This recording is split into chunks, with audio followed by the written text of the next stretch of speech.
They might dig in on the point as to how long, leaving out Vietnam, our air activities in Laos will continue. Of course, I understand how to answer all the Laos questions, that we don't have any ground combat people there, right. And we understand that it began long before and the like, and they might add or Laos and Cambodia. So what's your suggestion on that? Well, we know what we're going to do. The question is, what do we tell them? Thank you for joining me for another video, today from the Nixon tapes. And I chose this conversation because there is a short discussion on my primary research topic of interest, the not-so-secret war in Laos. And the audio in this conversation is quite good.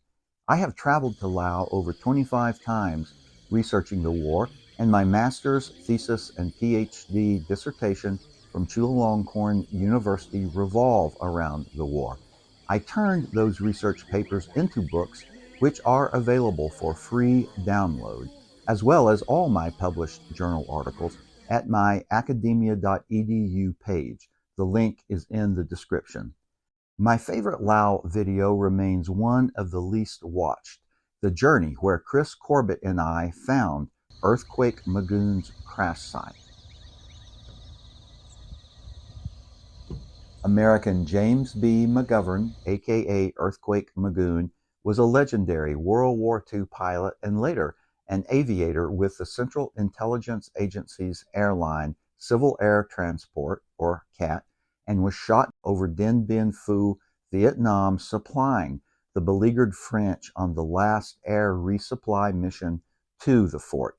He nursed his bird another 75 or so miles, crashing just across the Vietnamese border into a very remote section, even today, of Laos. A half-century after the crash, which was in 1954, he and his co-pilot, Wallace Bufords' crash site, quite by accident, was found. No one was even looking for them. And other than a U.S. POW MIA team visit, no Westerner has ever visited the site to our knowledge. This video takes you on Chris and my journey and tells of Earthquake's story. This Nixon tape is from January 2, 1972 at 12:39 p.m. between President Richard Nixon and his National Security Advisor Henry Kissinger. On this day, the North Vietnamese were repositioning forces for a major offensive, later known as the Easter Offensive, which would begin in late March. At the same time, the U.S. was gradually withdrawing troops, and the South Vietnamese forces were preparing to take on a larger combat role. Separately, on this day, Nixon approved the U.S. Space Shuttle program, and there was a major jewelry heist at the Pierre Hotel in New York City. This conversation covers a broad range of foreign policy topics. It is quite interesting. You will notice a major difference in the tenor of conversation in the Nixon tapes. Very surgical, businesslike, almost cold, unlike the Johnson tapes that at least have some human emotion to them. What was happening in Laos at this time were the seesaw battles between the Hmong, Thai, and U.S., the Allies, versus the North Vietnamese, who were invading Laos. Since 1967, during the dry season, the North Vietnamese would invade Laos by mounting major offenses, pushing from the east into the Plain of Jars towards Long Chang, the secret Allied base, and during the wet season the Allies would push the Vietnamese back, regaining most of the territory. But eventually, as the years wore on, the Hmong were bled to death, the Vietnamese committed larger and larger forces each year, and would leave some of their forces in stay-behind positions. And now, the conversation. Dr. Kissinger's on the line, sir. Hello, Mr. President. When are you leaving for California? Oh, I'll be back tomorrow. I'll be coming back tonight, right after your broadcast. Oh, you're going out with us?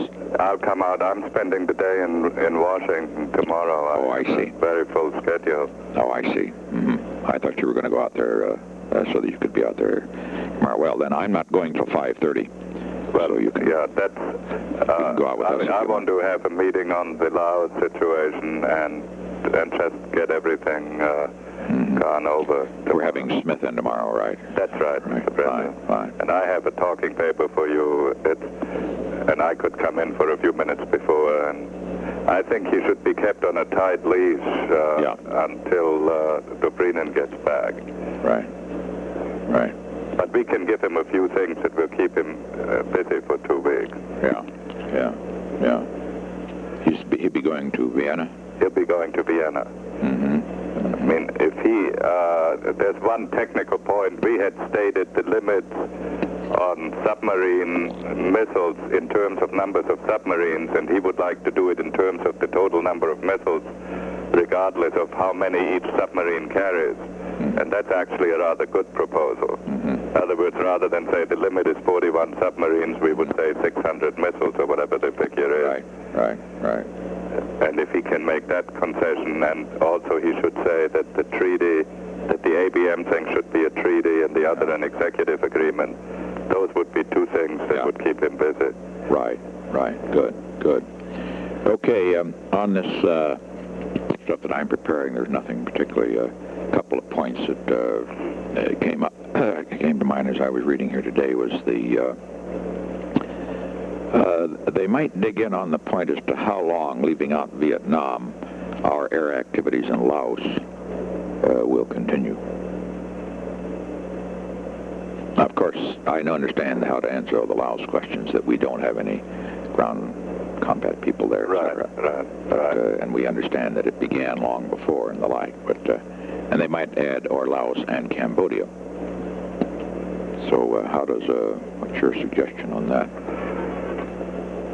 Well, we know what we're going to do. The question is, what do we tell them? Well, my suggestion is to put it on the infiltration.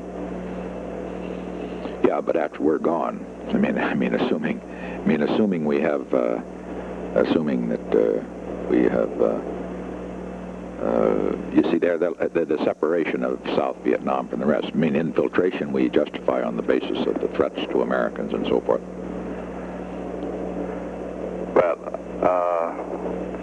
Well, we can probably keep. I would try to avoid it. You see, the problem, of course, is this: to what extent are we going to commit ourselves for the defense of Cambodia and the defense of Laos, as distinct from Vietnam and Vietnamization? See, that's the critical question. That's which any smart guy will ask. That's right. On the other hand, the two are, of course, related. And I think the point to make is we are committed to the defense, to Vietnamization, and we do those activities that are related to it. I would not, but if you say flatly we are not committed to we are not going to do anything for the defense of Cambodia, we just may invite an attack this year. That's the dilemma we have. Oh, I understand. That's the problem. Well, you can probably do it. Whatever my assessment is worth, I think, Mr. President, that they are getting themselves into the same posture as they did at the time of Tet, except they don't have the capabilities. They're going to try to do to us in Cambodia and Laos. Yeah. In my view, they will certainly do something on the negotiating front this year. They are not going to gamble in an election as close as this on one party. Well, you would think so, yeah. That is not their style. With regard to another thing, India and Pakistan, the movement of the carrier force,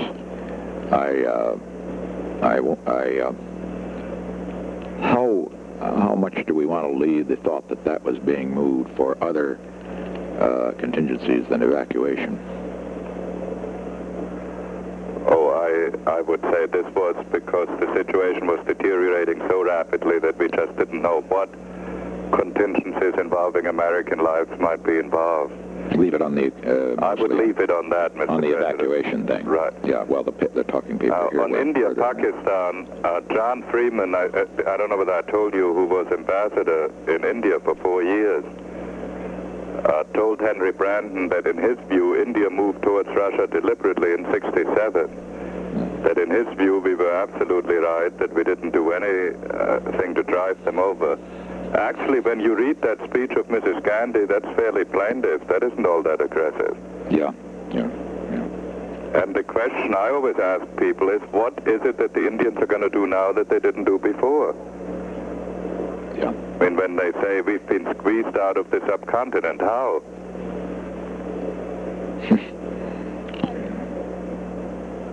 Because India will now say they don't want our aid, is that it? They won't say that. Yeah, well, that's the whole, it's ridiculous. Of course, they're not going to say that. And the point is we have nothing else there.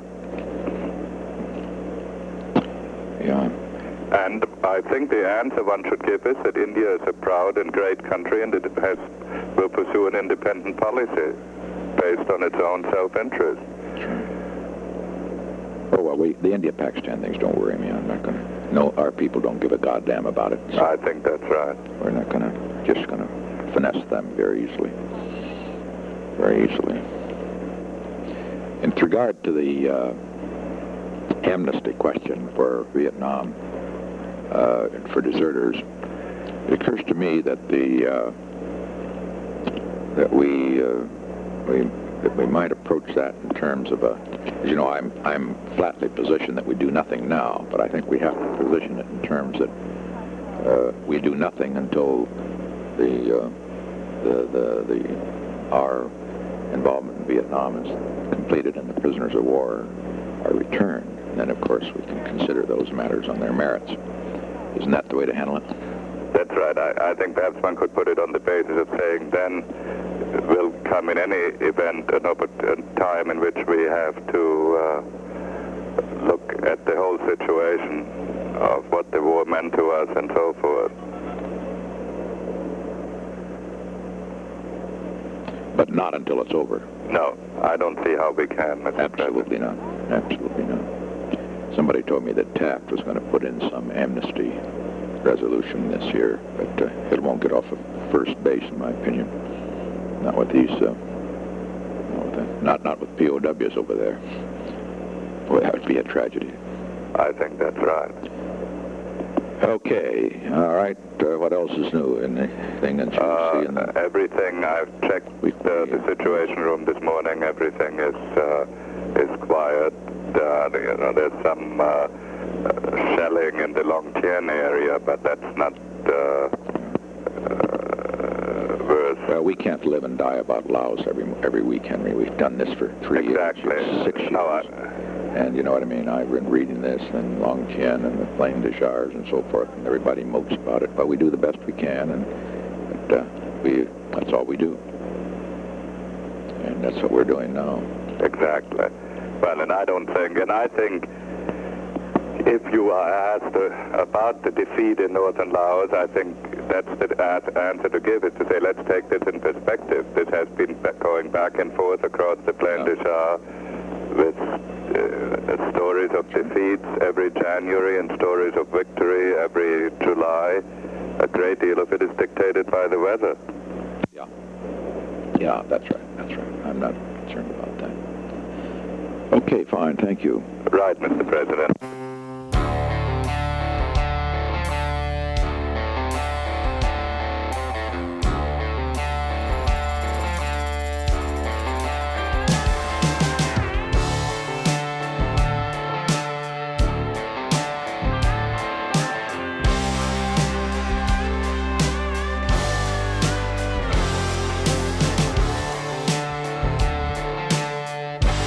As always, I greatly appreciate your comments and your watching, and I hope you check out my other videos, over 100 now.